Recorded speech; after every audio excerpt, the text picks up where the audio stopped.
Hello, this is Legacy Tree Live. I'm Carolyn Tolman. I'm a project manager, and this is Paul Woodbury, our DNA team lead. We've been collecting questions from you on Facebook for the last few weeks, and we're going to try to answer as many of them as we can in the next half hour or so. One of the most popular questions, and many of the cases we receive are about this, is I am interested in finding my biological father. However, I do not have a lot of information to run with. Is this something your company can assist with? And this was Ariana, but there were several others. As a project manager, we love to take these cases, and the very first step is to have you test with or transfer your DNA data to all of the main DNA companies. So that would include MyHeritage, Ancestry, 23andMe, Family Tree DNA, and then the third-party testing site, gedmatch.com. And the reason we do this is because you may find cousins in any one of those databases, and finding the cousins is the key to being able to find your close biological family. Once we have that, we also look for matches that we recognize would be key to answering your question. And we ask our clients to be prepared to reach out to these matches and ask them questions, maybe who their grandparents are or their great-grandparents. And by comparing this information, we're able to zero in on the best candidates to be the parents or the grandparents of our clients. You mentioned in this question that you may feel that you don't have a ton of information to go off of, but time and again we find that even if you start with just a very little piece of information, we've got a little bit of an announcement. Continuing on, time and again we've noticed that even if you feel like you don't have a ton of information, some of the information that you do have is often key to solving the mysteries of your biological parentage.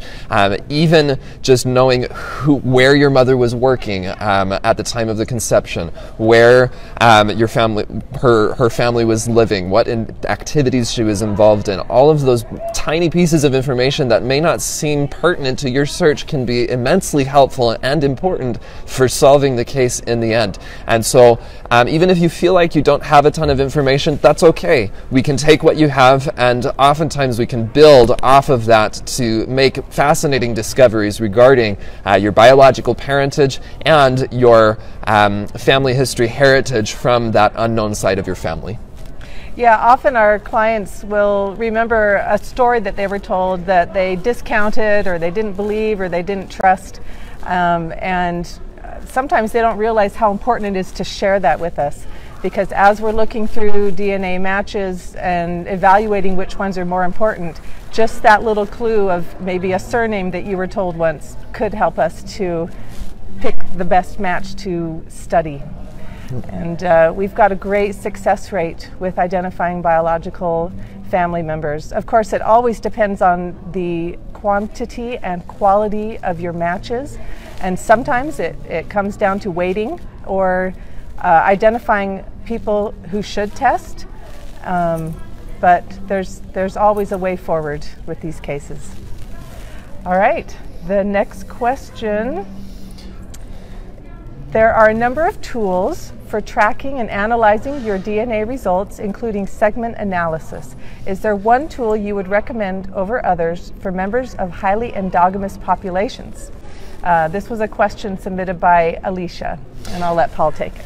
So this is an important consideration as you're dealing with endogamous populations. Endogamous populations are populations where there is a history and a tradition of intermarriage between an isolated population, whether that be due to religion, geography, language, or culture, or other reasons why they are marrying within a particular population. And what happens in those situations is a lot of the times, over time, we get a lot of shared DNA between many members of the population, and many members of the population are related to each other in multiple ways or descended from the same ancestral couples multiple times. And that can be really challenging for us as we're looking at autosomal DNA evidence, because with autosomal DNA evidence, it often does not follow the typical rules of what we would expect for amounts of shared DNA based on the closest level of relationship. You may be a second cousin, but you could also be a third cousin and a fifth cousin once removed, and an eighth cousin,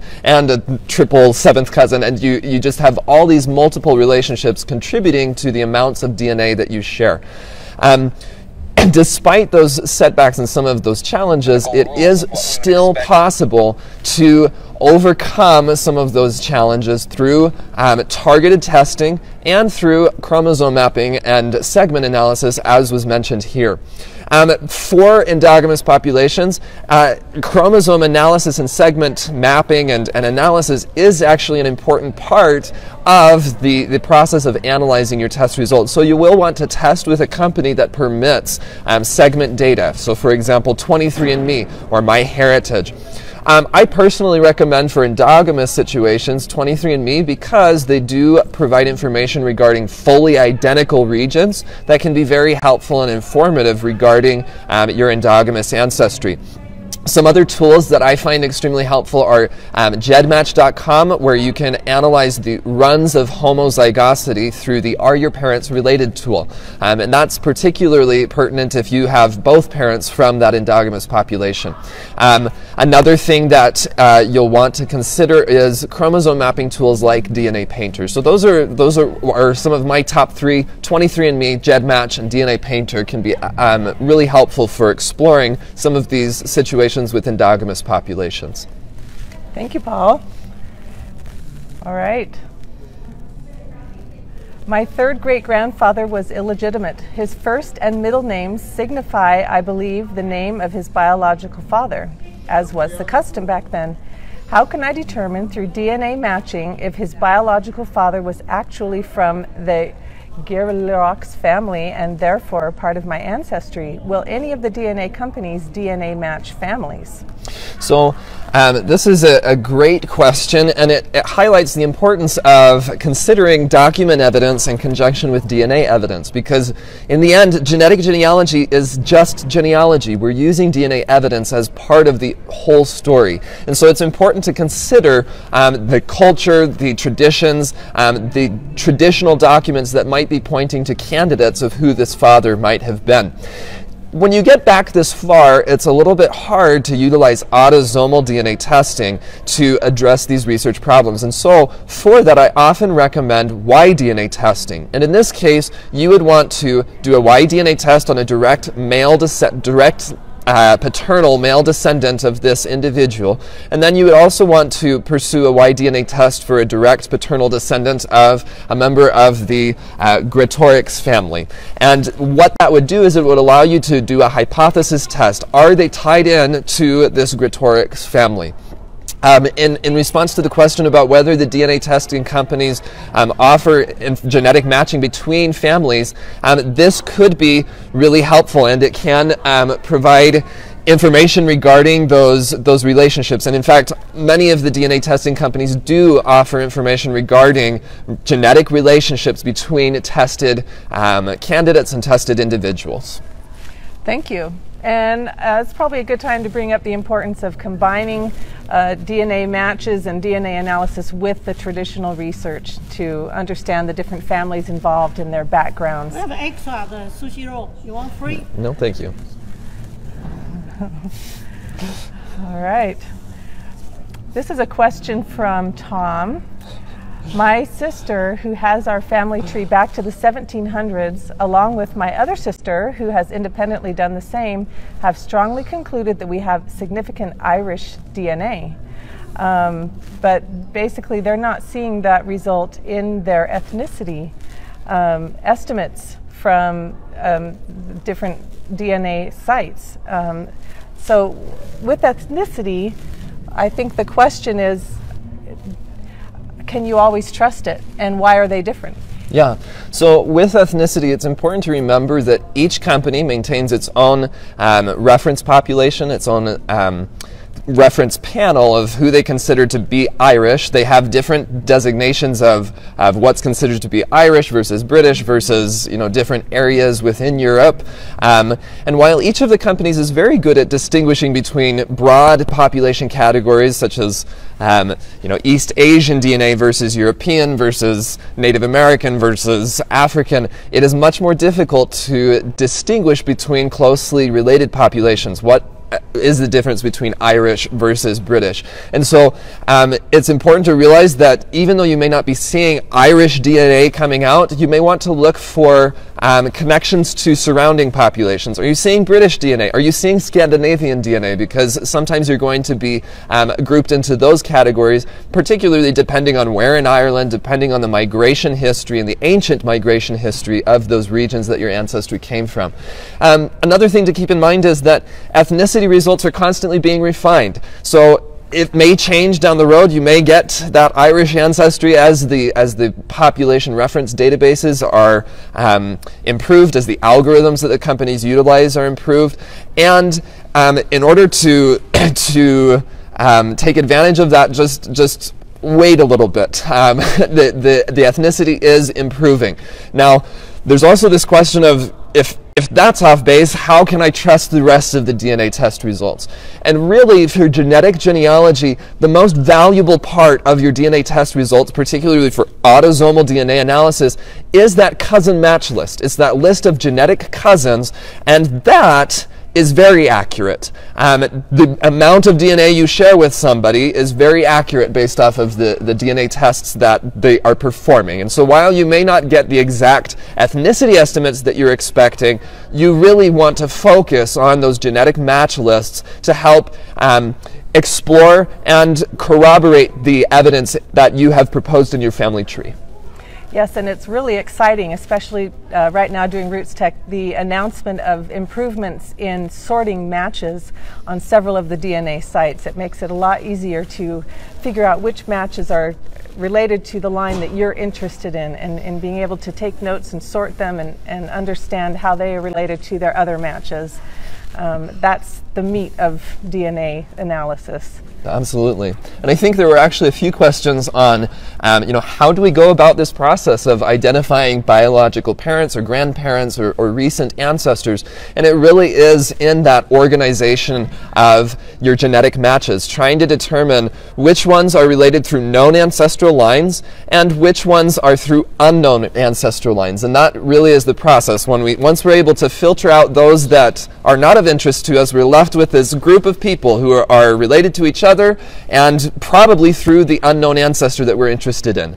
And when we can build out the family trees of those individuals, see how they're related to each other, find ancestral candidates for you, then we can trace down and find the right people in the right place at the right time to be the individuals who are among your ancestors.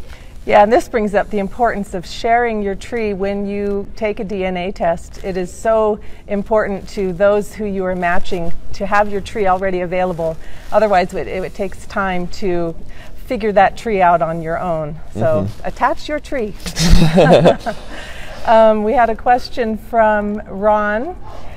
What specifically does a Y-DNA test tell me? The Y-DNA test only tests your direct paternal line. And so in Western culture, that's usually your surname line. And it doesn't tell you how closely your matches are related. Usually it will tell you maybe within 100 or 200 years how close they are, but it gives you a good idea of the surname of the people that you match. And so especially if you have unknown paternal heritage, it's a great start, it's a great clue. And then hopefully you can find your paternal matches among your autosomal matches and use all of that together to help extend your paternal line. And then another question from Paulette was, why do I have so many 4th to 8th cousins I never heard of? I can't tie them back to me even when my family, when my close family that I recognize pop up as 3rd cousins or closer. And the answer to that is because once you get out to the 4th and fifth cousin level, you have thousands of relatives out there. It increases exponentially, and that is why that brings us back to the importance of being able to organize your matches. And the different DNA sites have come up with some great tools, and they're continuing to improve that process. Yeah, another point to make there is that even if you don't recognize many of the surnames for individuals in your match list, that is not necessarily an indication that there's something mysterious or something that you should investigate further in relation to, might I not actually be the child of my father, or, might there be a case of misattributed parentage in my recent ancestry. Something to help with that is that as you are analyzing your DNA test results, it's really important, as we said before, to build a strong base in the document research and the traditional genealogical evidence that we rely on, in order to understand not only your direct line ancestors, but their siblings, the people that they married, the other surnames that tied into your collateral relatives' lines, because that gives you a broader view of some of the relationships and other surnames that you could expect to find among your genetic matches and see come up in that list. Yes, gathering the collaterals, that's very important. Let's see, we talked about different ethnicity results. That's a common question. Our great-grandmother was born into our second great-grand to an unknown man. This is according to her birth, marriage, and death records. We have taken autosomal tests and mitochondrial results, and to reveal the identity of the man, how would we go about looking for DNA matches? And she's wondering whether third or fourth cousins would be the most likely to follow at that level of second great-grandparents. So this brings up an important point about the methodology of how we actually solve these cases, because in order to determine who the parent might be, you certainly are going to be searching for unknown relatives at a little bit more distant level. But you also want to keep in mind the possibility that some of your genetic cousins may be a generation or even 2 or 3 generations closer to your common ancestors than you are. And so they might show up as, say, second cousins, even though they are a second cousin 3 times removed. Because they're closer to your common ancestors, their data can be extremely helpful for drawing these connections to unknown relatives. You can't always assume that they're going to be of the same generational level as you. Another point here is that by relying on some of the descendants of that target research subject, descendants of your great-grandmother who may show up as closer matches to you, you can still use that information to help you and guide you in your research, because people who share DNA with multiple descendants of your target ancestor that you're researching are most likely going to help you connect with collateral relatives from more distant family lines. So collateral relatives, more distant relatives who share DNA with multiple descendants are key to helping you explore that relationship. So you don't want to just rule out all the people who are descended from your target research subjects. You want to include their information and analyze their information to help guide you in the exploration of those more distant cousins, which are typically a much longer list and many, many more people at those more distant cousin levels. Yeah, it's always important to gather extra information to help you recognize the key that you're trying to discover. Mm-hmm. That works in traditional genealogy as well as DNA genealogy. And that question was from Sharon. We had a question from Sally Ann about whether Ethnicity does a payment plan, and yes, we do. We're very flexible. We do require payment up front, but that payment can be split into 3 monthly payments, and we're happy to work with you on that. It's always worth the investment to have a professional perspective on your genealogy problem. Okay, a question from Beverly. I have thousands of matches and I'm totally overwhelmed. I don't understand what to do with the information. Some people upload their family tree, which is somewhat helpful, but I've only connected with a few. Interpreting the DNA segment matches is impossible. I've read lots of information provided in the help section, but I'm still not understanding. It is for sure overwhelming. That's why we're here to help. We can break through a lot of that. It takes patience to know what to look for. But again, that brings up the tools of being able to group your matches, patience in looking at each of their trees and figuring out who their common ancestor is. Yeah, and I think, I mean, I can completely commiserate with this sentiment of, you know, you've got thousands of matches. It can be really overwhelming, and add to that your DNA test results are constantly changing.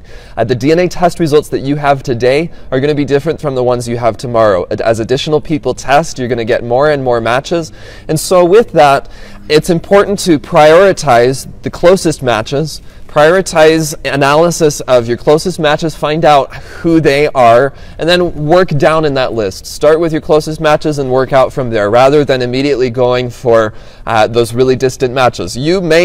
You probably will never get to all of your DNA matches because there's thousands of them. And always more coming. And there's always more coming. But as you focus your research around specific research objectives, that enables you to organize your test results around that objective. Like we talked about previously, if I have a research question and I'm trying to figure out a particular answer, I can organize my DNA matches based on their relationships to each other and based on their known relationships to me or their unknown relationships to me. So I can say, I have all of these descendants of this known ancestor.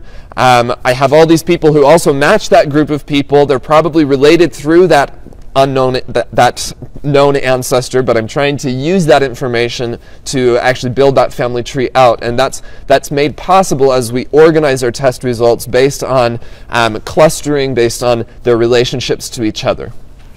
Yes, the way I have worked on, I'm trying to identify an unknown fourth great-grandparent, and it is time-consuming, but I started with my matches that I did know, and I figured out which one was on the line that has that unknown fourth great-grandparent, and I went out as far as a second cousin, and then once you figure out who that second cousin is, you can do shared matches, which is a key feature on all of the DNA websites. And so now I'm focusing on all the shared matches with that second cousin, and I know that that group is my target group.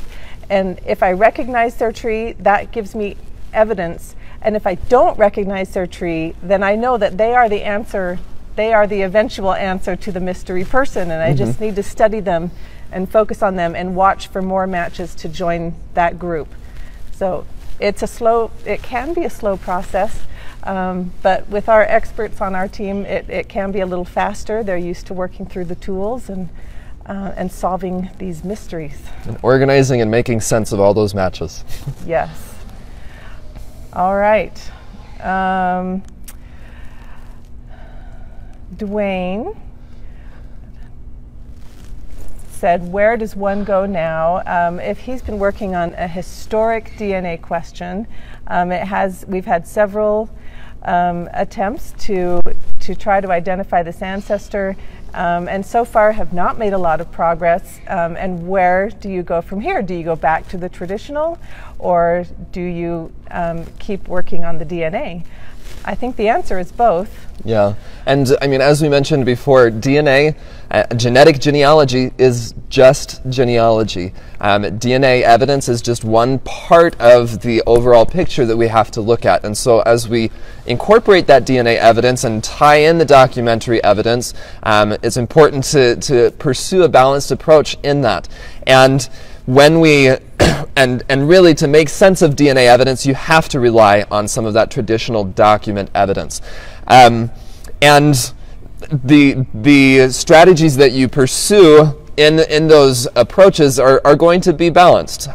You're going to spend some time looking at the DNA. You're going to spend some time looking at the traditional. The research may eventually demand that we do on-site courthouse record research for several hours before we can, build a solid foundation in the traditional evidence to then come back and make sense of the DNA evidence, and vice versa. We may need to spend quite a bit of time in just the DNA evidence, several sessions, building out the trees and building out and making sense of these relationships before we can bring meaning to the traditional evidence. It works both ways, and they really do work hand in hand.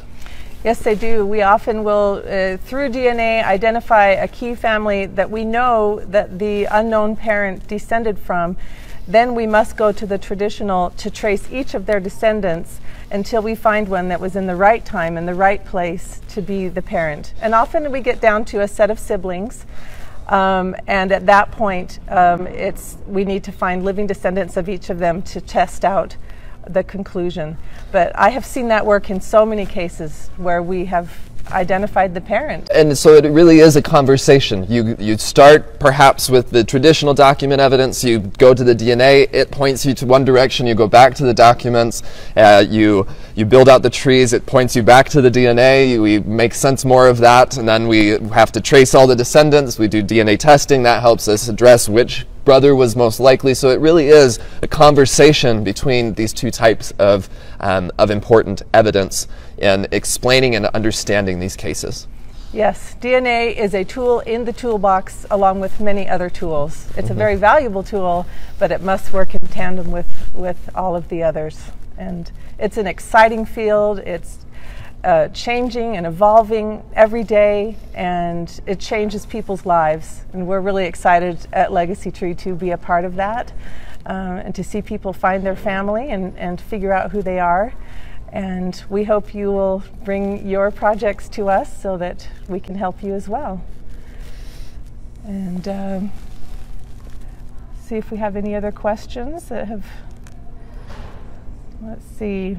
All my life, let's see, this was Kay. I was told I had a Native American blood, that I was 25% Choctaw, but I'm actually 26% Jewish. And what do I do about that? Okay, so where do I begin my search? Something that is interesting in this situation is that with very divergent ethnicities like Jewish or like Native American ethnicities, we can sometimes use that to guide our research. We've talked a lot about using relationships between clusters of matches with autosomal DNA to help identify who might be related through an unknown ancestral line. In this case, you might rely on the ethnicity estimates of some of your matches to determine who are all the matches that also have Jewish admixture in their results, and then you can use that to isolate the people who are likely related through those ancestral lines. So that can be helpful as well. Yes, both of those very distinctive DNA, and that can be helpful. Do we want to take any live questions? She's got them. Okay. Okay. Finding biological parents and finding biological grandparents. Those